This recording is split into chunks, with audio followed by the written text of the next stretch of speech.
ya di Mekah waktu itu, ya di Mekah waktu itu.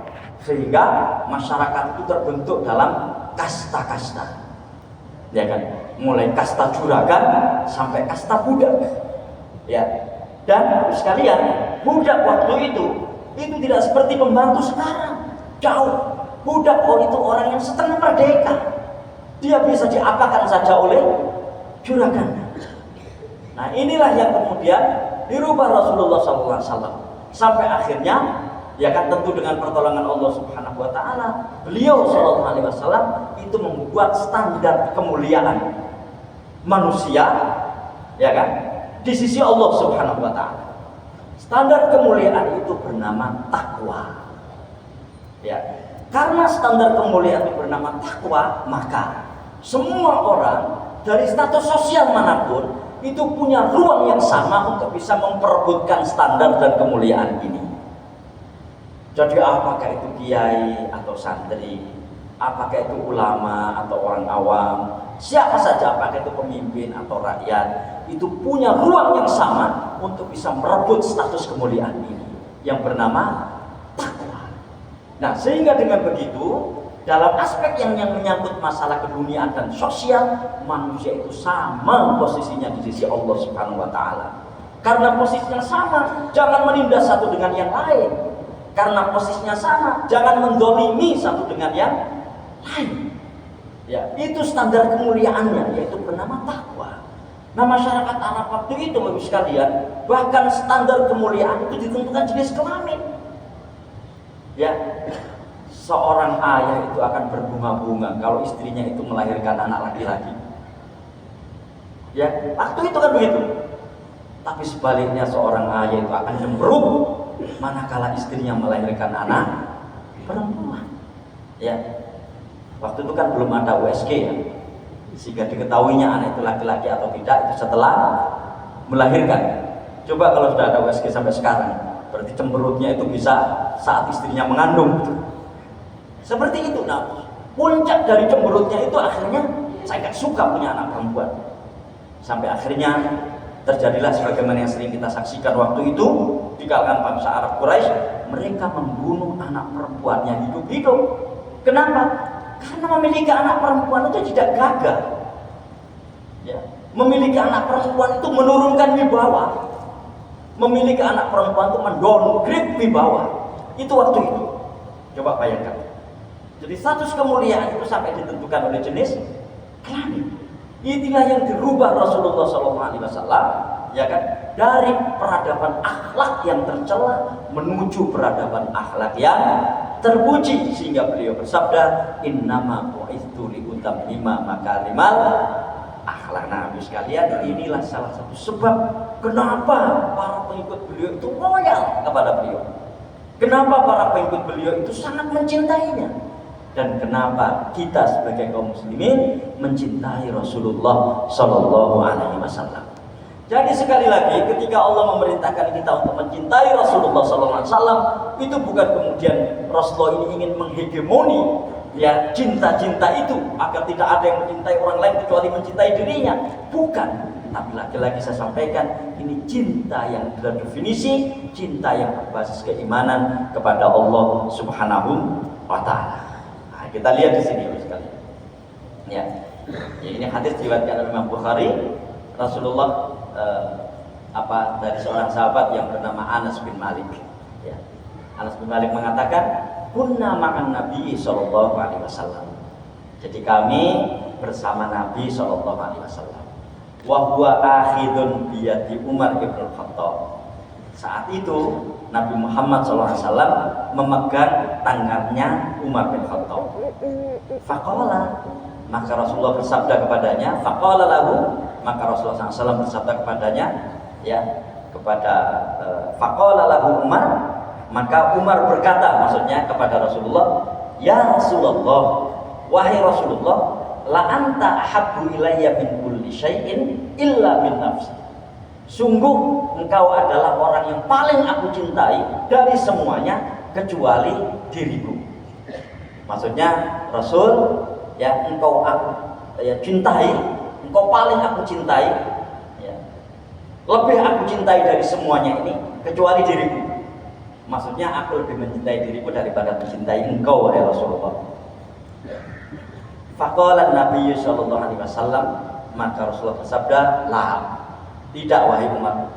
Walladzi nafsi biyadi hatta akuna ahabba ilaika min nafsik." Ya, tidak wahai Umar, demi jiwaku yang berada di dalam genggaman tangannya, sampai engkau menjadikan aku sebagai orang yang paling kau cintai daripada dirimu sendiri. Nah, kalau masih ingat di Jumat yang lalu, maaf di Ahad pagi yang lalu, saya sampaikan itu kan, la yu'minu ahadukum hatta akuna ahabba ilaihi min walidihi wa waladihi wan nasi ajmain. Ya, tidak beriman salah seorang di antara kalian sampai menjadikan aku sebagai orang yang paling dicintai daripada orang tuanya, daripada anaknya, dan daripada manusia secara keseluruhannya. Nah, Umar ini berkonsulto apa adanya, ya kan, menyampaikan pada Rasulullah, Rasul, engkau aku cintai, tapi aku lebih mencintai diriku daripada mencintaimu. Rasul mengatakan, nah, tidak, sampai engkau menjadikan aku sebagai orang yang paling engkau cintai daripada dirimu sendiri. Faqala lahu Umar, maka Umar mengatakan kepada beliau, fa innahul an, sekarang ini wahai Rasulullah, wallahi la anta ahabbu ilayya min nafsi. Ya, engkau lebih aku cintai daripada diriku sendiri. Faqala Nabi sallallahu alaihi wasallam, al-ana ya Umar. Maka Rasulullah SAW bersabda, sekarang baru benar wahai Umar cintamu itu. Sekalian apa maknanya ini sekalian? Maknanya kira-kira cinta kita kepada Rasulullah baru benar kalau seperti ini cinta kita itu. Itu loh maksudnya. Jadi mahabbatul Rasul, cinta kita kepada Rasulullah SAW itu baru benar kalau model cinta kita seperti yang disampaikan Rasulullah kepada Umar ini. Nah, itu maksudnya gitu ya. Jadi cinta kita ini kepada Rasulullah yang itu merupakan cinta yang terkait dengan persoalan keimanan kita, itu baru benar nilai cinta kita itu kalau seperti yang disampaikan Rasulullah SAW kepada Umar ini. Nah, kita lihat ini jadi kita masing-masing. Ya Bu sekalian, kira-kira lebih cinta mana kita melaksanakan perintah Rasul daripada kita melaksanakan keinginan kita? Kira-kira seperti itulah. Ada keinginan kita misalnya bertentangan dengan perintah Rasulullah SAW. Cinta mana kita saat itu? Ya, cinta mana kita saat itu? Kalau kita ambil yang lebih tinggi lagi, ya terkait dengan cinta kita kepada Allah Subhanahu Wa Taala. Kalau kemudian ada dua hal yang berbeda, ya yang menuntut kita untuk memilih antara kehendak Allah Subhanahu Wa Taala dengan kehendak diri kita sendiri, kita pilih kehendak yang mana? Ya. Ada dua keinginan, ada dua perintah waktu itu. Perintah Allah Subhanahu wa taala dan keinginan kita. Kira-kira kita dulukan yang mana? Nah, demikian pula lah dengan Rasulullah SAW. Jadi maksudnya seperti itu sekalian. Bukan kemudian memaksa Umar untuk cinta dengan Umar. Bukan, karena ini persoalan keimanan. Maksudnya adalah ketika kemudian ada dua keinginan yang berbeda, ada dua perintah yang berbeda. Satu perintah Rasulullah SAW, satunya perintah kita. Keinginan kita, kita dulukan yang mana? Ya, kita dulukan yang mana? Nah, dalam bab inilah kenapa cinta itu bertingkat-tingkat. Dalam bab inilah kenapa cinta itu berbeda-beda kualitasnya satu dengan yang lain. Ya, ini maknanya. Ya. Hadis yang kedua, ya. Ini hadis muttafaqun alaih, ya. Jadi riwayat oleh Imam Bukhari dan Muslim. Anna rajulan min ahlil badiyati atan Nabiyya sallallahu alaihi wasallam. Jadi ada seorang Arab Badui, Badiah itu ya Badui, artinya mereka tinggal di gurun. Ya, mereka tinggal di gurun gitu ya, di tempat yang jauh dari keramaian. Jadi ada seorang dari Arab Badui atan Nabi sallallahu alaihi wasallam mendatangi Rasulullah sallallahu alaihi wasallam. Faqala, ya Rasulullah, mata sah. Wahai Rasulullah, kiamat itu kapan?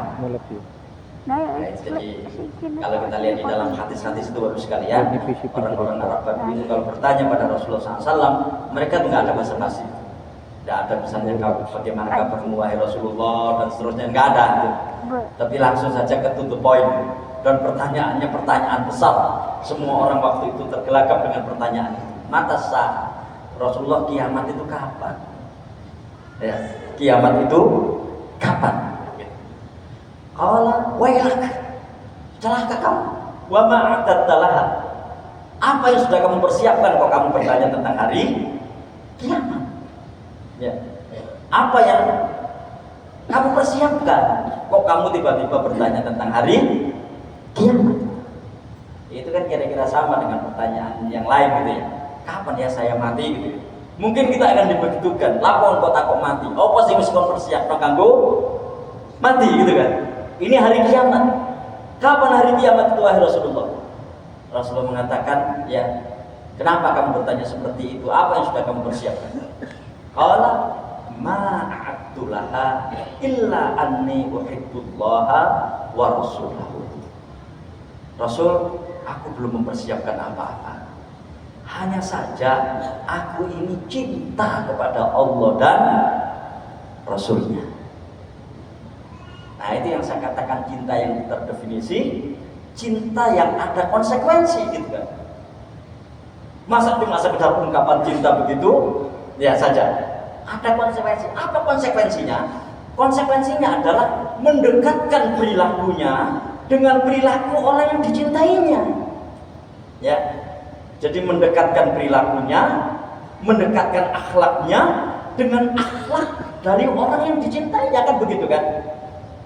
Sehingga kemudian orang yang dicintainya itu menyukainya atau senang kepadanya.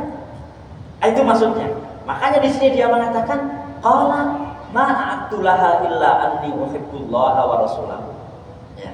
Dia mengatakan, aku belum mempersiapkan apa-apa wahai Rasulullah, cuma aku ini orang yang cinta kepada Allah dan Rasulnya. Qala, Rasulullah bersabda, innaka ma'aman ahbabta. Ya, sesungguhnya engkau bersama orang yang engkau cintai. Artinya, kalau yang dicintai adalah Rasulullah SAW, maka di akhirat nanti mudah-mudahan kita bersama Rasulullah SAW. Itu sebabnya kenapa saya menyampaikan hadis yang kemarin itu. Ya, ketika ditanya, mintalah kamu kepadaku. Sahabat menjawab, Rasul, aku ingin menemanimu di surga. Dan ternyata jawaban Rasulullah kita semua bisa melaksanakannya. Fa'inni ala nafsika bikathratis sujud. Bantulah aku untuk bisa memenuhi keinginanmu itu dengan memperbanyak sholat. Ya, dengan memperbanyak sholat. Nah, Bapak sekalian, manusia itu punya hati. Dan di antara tugas dan kewajiban hati itu mencintai. Ya, mencintai apa saja. Ya, mencintai apa saja. Ya, mencintai apa saja dan mencintai siapa. Nah, tergantung siapa yang kita cintai. Kira-kira dalam kehidupan kita selama 24 jam ini, nama siapa yang paling banyak kita sebut dalam kehidupan kita? Ya, nama siapa yang paling banyak kita sebut dalam kehidupan kita? Kenapa? Karena nama yang kita sebut itulah kira-kira yang akan mempengaruhi kehidupan kita. Itu sebabnya kenapa kita diperintahkan Allah Subhanahu wa ta'ala untuk banyak bersolawat kepada Nabi. Mudah-mudahan dengan banyak bersolawat kepada Nabi itu bahwa kita ini mencontoh Rasulullah SAW, bahwa nama itulah yang mempengaruhi kehidupan kita, sehingga kehidupan kita ini menjadi kehidupan yang benar. Itu tujuannya sholawat Nabi. Ya kan? Tujuan sholawat Nabi itu adalah mudah-mudahan dengan kita sering menyebut nama Rasulullah dalam sholawat itu, mudah-mudahan kita menjadi orang yang kena pengaruh positif dari kehidupan beliau, sehingga kehidupan kita dengan izin dan pertolongan Allah Subhanahu wa ta'ala bisa berusaha bisa seperti kehidupan Rasulullah SAW.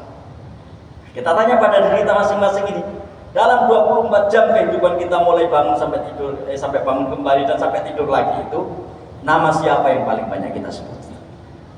Ya, kalau orang sedang mabuk kepayang pada seorang perempuan, maka kira-kira nama perempuan itulah yang paling banyak dia sebut. Namanya juga mabuk payang, ya kan? Nama perempuan itulah yang paling banyak dia sebut. Dan pasti manusia itu, Bapak sekalian, itu punya siapa yang paling banyak dia sebut, siapa yang paling banyak dia ingat. Nah, bagi seorang mukmin, ya harusnya, idealnya yang paling banyak dia sebut, yang paling banyak dia ingat adalah Nabi Muhammad Shallallahu Alaihi Wasallam. Saya tuh khawatir, ya termasuk pada diri saya sendiri nih, kekhawatiran ini gitu. Kita ini cinta Rasul, kita ini, tapi nama beliau nggak pernah kita sebut dalam kehidupan kita. Begitu nama sudah jarang kita sebut, bagaimana mungkin kita akan mengingat-ingat perintahnya? Bagaimana mungkin kita akan mengingat-ingat larangannya untuk kita jauhi dan kita tinggalkan? Hanya kenapa kita diperintahkan untuk memperbanyak sholawat Nabi? Bahkan perintah untuk bersolawat kepada Nabi itu didahului oleh Allah dan para malaikat yang sebelumnya bersolawat kepada Nabi. Lihat di surat Al-Ahzab surat yang ke-33 ayat yang ke-56 yang sering kita dengarkan ayat ini khususnya ketika khutbah Jumat.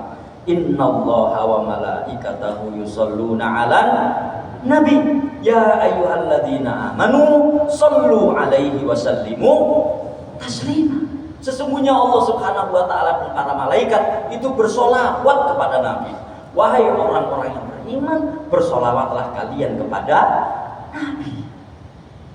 Ya, itu sekali. Nah, karena itulah dari kesimpulan inilah kemudian saya mengambil judul di atas tadi itu, bahwa cinta Nabi itu mengikuti sunnahnya. Ya, nah kita lihat di sini. Ya, bagaimana Rasulullah SAW menggambarkan orang yang cinta kepada beliau dan kemudian mengikuti sunnahnya. Dalam hadis riwayat Imam Muslim, beliau bersabda, "Ma min nabiyyin ba'athahu Allahu fi ummatin qabli illa kana lahu min ummatihi hawariyun."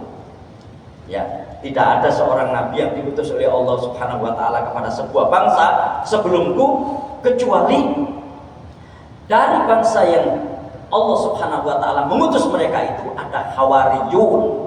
Hawariyun itu orang-orang terdekat. Dan kata-kata hawariyun itu di dalam Al-Qur'an itu dipakai oleh Allah Subhanahu wa taala untuk menggambarkan kedekatan pengikutnya Nabi Musa yang berjumlah 12 orang itu. Makanya di ayat terakhir dari surat As-Saff ya, itu Allah berfirman, "Ya ayyuhalladzina amanu kunu ansarallah." Ya, kunu ansarallah kama qala Isa bin Maryam lil hawariyin man ansori ilallah. Ya, wahai orang-orang yang beriman, jadilah kalian ini pembela-pembela agama Allah sebagaimana perkataan Nabi Isa kepada hawariyun. Hawariyun itu orang-orang terdekat, ring satunya Nabi Isa. Itu disebut hawariyun, ya kan? Maka di sini dikatakan tidak ada seorang nabi yang diutus oleh Allah Subhanahu wa taala sebelumku kecuali mereka itu punya hawariyun, punya orang-orang terdekat. Dari 12 orang ini satu berkhianat, yaitu yang bernama Yahuza atau Yudas Iskariot itu. Yang ketika Nabi Isa ya kan mau disalib itu Allah Subhanahu wa taala menyerupakan muridnya yang berkhianat ini ya kan kepada rupanya Nabi Isa, dan Nabi Isa diangkat oleh Allah Subhanahu wa taala ke langit. Ini keyakinan kaum muslimin. Ya kan, jadi bukan Nabi Isa yang disalib. Gitu. Wa ashabun, nah ini yang penting ini terus sekali. Ya, konsekuensi cinta Nabi tadi. Wa ashabun ya'khuduna bi sunnatihi wa yaqtaduna bi amrihi. Dan para sahabat yang mengambil sunnahnya dan mentauladani perintahnya. Jadi setiap nabi itu pasti punya kelompok itu, hawariyun dan ashab. Makanya di kalangan waktu itu ada generasi pada masa Rasulullah SAW yang bernama generasi sahabat. Mengapa mereka disebut sahabat? Karena mereka menangi Rasulullah SAW dan beriman serta mencintai beliau. Sehingga yang sezaman dengan Rasulullah tapi tidak beriman kepada Rasulullah tidak disebut sahabat. Ya kan, tidak disebut sahabat. Nah, thumma, nah ini baru sekalian, yang naudzubillah mudah-mudahan kita tidak di sini posisi kita. Tsumma innaha takhlufu min ba'dihim khulufun. Setelah itu ya, setelah mereka itu baru muncul generasi. Generasi yang model apa itu? Yaquluna ma la yaf'alu. Generasi yang hanya bisa ngomong dan tidak bisa melaksanakan omongannya. Wa yaf'aluna ma yu'marun. Kalau untuk mereka mengerjakan sesuatu, yang dikerjakan itu tidak ada perintahnya. Ya. Lihat Bapak sekalian ya. Jadi bagaimana konsep mengikuti sunnah itu? Konsep mengikuti sunnah itu adalah ya'khuduna bi sunnatihi wa yaqtaduna bi amrihi. Ya. Nah, lawan kata dari itu adalah yaquluna ma la yaf'alun wa yaf'aluna ma la yu'marun. Ya. Jadi setelah itu datang generasi yang mengatakan sesuatu dan mereka tidak mengerjakannya, atau kalau untuk mereka mengerjakannya, mereka mengerjakan sesuatu yang tidak diperintahkan.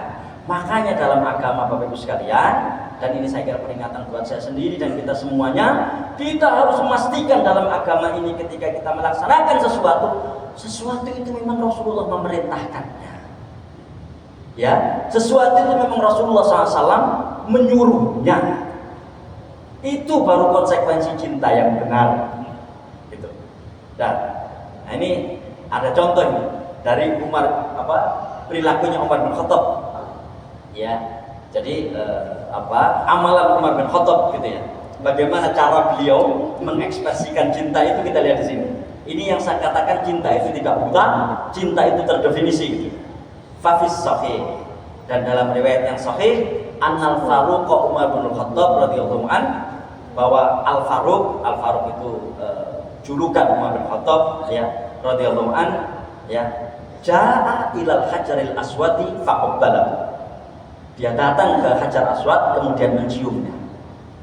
Ya, jadi mencium Hajar Aswad Bapak sekalian, ya.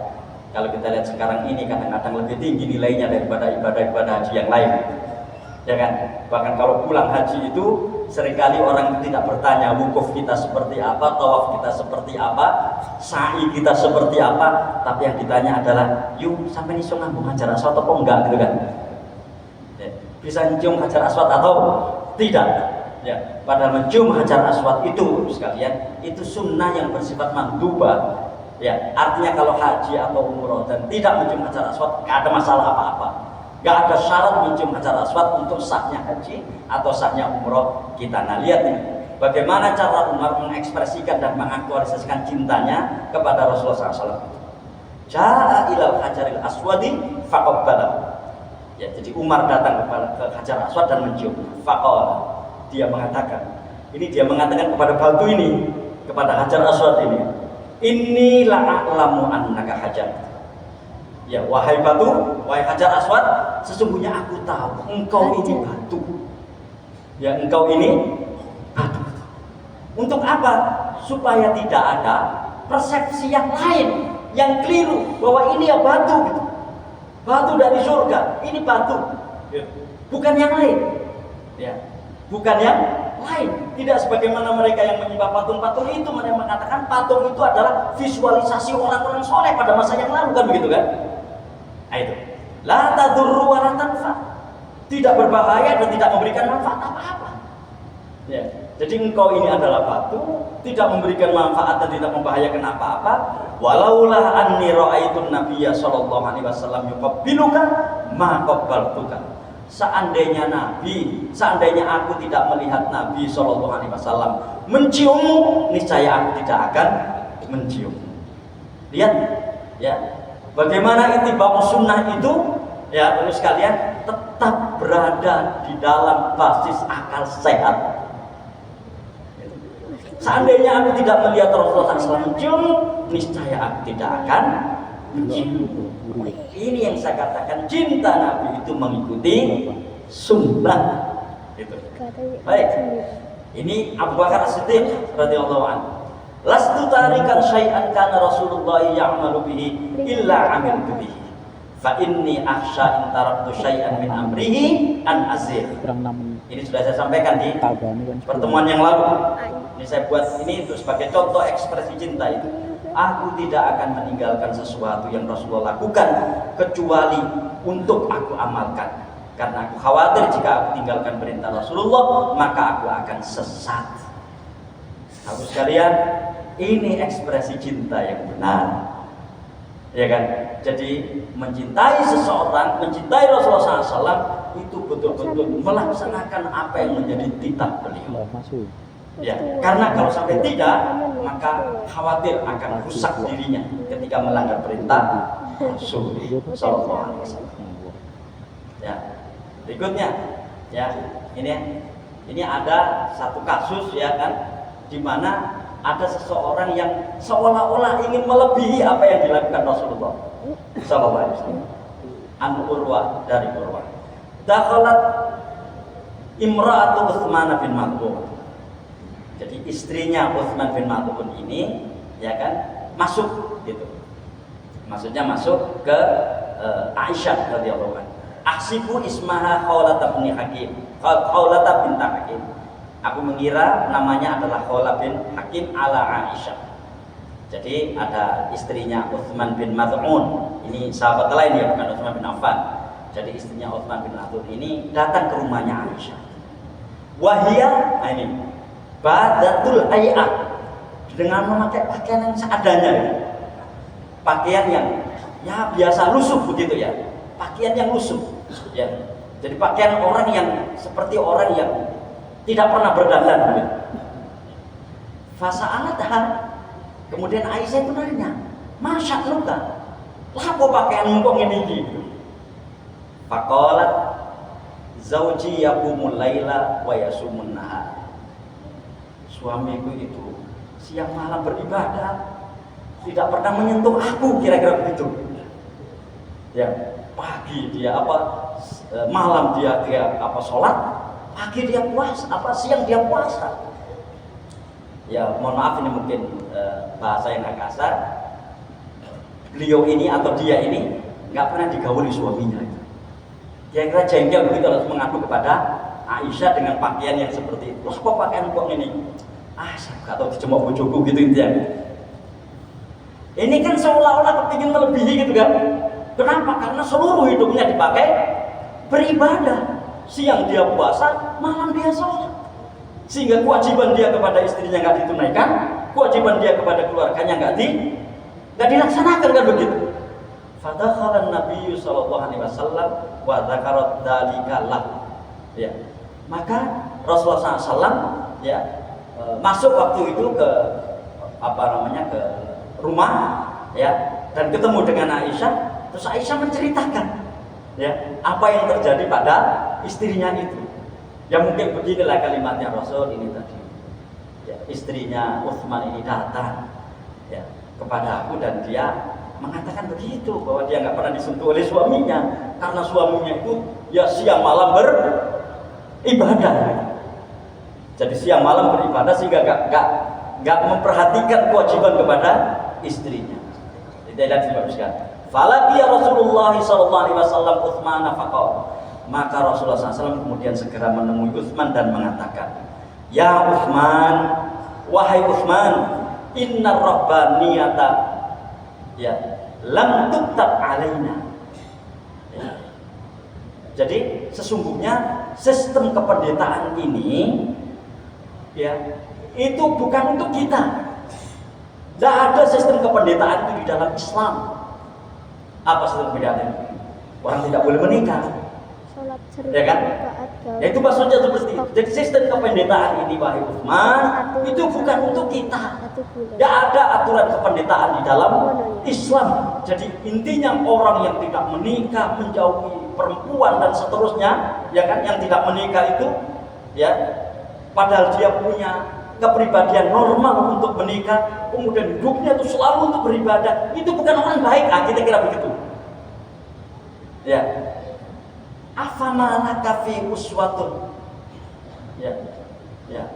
Jadi afamalaka fi ya uswatun. Bukankah engkau telah mendapatkan contoh dariku? Itu, ya. Bukankah engkau telah mendapatkan contoh dariku? Fa wallahi inni akhsyakum lillah wa ahfadukum li hududihi. Demi Allah, aku adalah orang yang paling takut kepada Allah dan orang yang paling menjaga hukum-hukumnya. Maksudnya aku ini juga sholat malam, aku juga menggauli istriku, aku juga memperhatikan kewajibanku kepada keluarga aku dan seterusnya seperti itu. Jadi bukan berarti ketika orang siang malam beribadah, lupa mencari nafkah, ya kan, tidak mau mencari nafkah, tidak mau menggauli istri, itu orang yang mulia, bukan. Makanya kata Rasulullah, ya Utsman, inna rabbaniyata lam tuktab alaina. Sistem kepemerintahan ini bukan untuk kita. Gitu. Sampai kemudian beliau mempertegas, fa wallahi inni akhsyakum lillah wa ahfadukum li hududihi. Nek kon gelem nyentuh aku, kira-kira begitu. Aku iki wong sing paling wedi lan wong sing paling jaga hukum-hukume Allah. Makanya kan ada hadis faman rohiba an sunnati falaisa minni, itu kan kaitannya dengan menikah kan, ya sering diungkapkan. Jadi an nikah sunnati faman rohiba an sunnati falaisa minni, tentu nikah dengan semua konsekuensinya. Di dalam nikah berarti ada kewajiban suami kepada istrinya, kewajiban lahir dan batin, begitu pula ada kewajiban istri kepada suaminya. Nah, lihat bagaimana mencontoh Rasulullah SAW. Nah, karena Bapak sekalian, ya ini makna dari hadis tadi ya. Di sini ya, di dalam hadis Abu Hurairah ini kira-kira inilah patokan cinta itu. Gitu. Jadi dari Abu Hurairah, Abdurrahman bin Sakhr At-Tausi radhiyallahu anhu berkata, "Sami'tu Rasulullah sallallahu alaihi wasallam." Aku mendengar Rasulullah SAW bersabda, "Ma nahaitukum anhu fajtanibu." Apa yang aku larang, tinggalkanlah. Ya, wa ma amartukum bihi fa'tu minhu mastata'tum. Dan apa yang aku perintahkan kepada kalian, maka laksanakan semampu kalian. Itu konsep cinta pada Rasulullah itu ya. Fa inna ma ahlakal ladzina min qablikum kathratu masailihim. Sesungguhnya yang membinasakan kaum-kaum sebelum kalian adalah kathratu masailihim, banyaknya pertanyaan-pertanyaan mereka, waqtilafihim, dan banyaknya perselisihan mereka ala anbiyaihim, kepada para nabi mereka, sehingga mereka mengatakan cinta kepada Rasul, cinta kepada Nabi, tapi ternyata masih sering menentang Nabi. Nah, mudah-mudahan kita tidak seperti itu. Assalamualaikum warahmatullahi wabarakatuh.